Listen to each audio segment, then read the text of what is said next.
नमस्कार. सिंधुदुर्ग टुडेमध्ये आपण स्वागत आहे. कणकवली तालुक्यातील नांदगाव येथे काल 12:15 दरम्यान परराज्यातून आलेल्या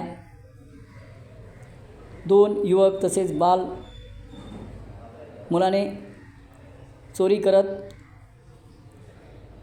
जमावाने येथेच 2 युवकांची धुलाई केली. यानंतर जमावाकडून नांदगाव पोलीस पाटील वृषाली मोरोजकर यांनी ताब्यात घेत कणकवली पोलिसांना पाचारण केले. कणकवली पोलीस नांदगाव येथे पोलिसांनी या चोरीच्या बहाण्याने परराज्यातून आलेल्या युवकांना कणकवली पोलिसांनी ताब्यात घेतले असून त्यांचा कसून अधिक तपास करीत आहेत. नांदगाव तसेच तळेरे येथेही या चोरट्यांनी चोरी केल्याचे उघड आले होते.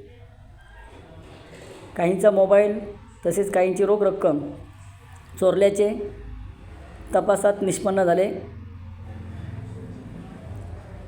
नांदगाव ग्रामस्थांच्या सतर्कतेमुळे सदर चोरटे रंगेहात सापडले.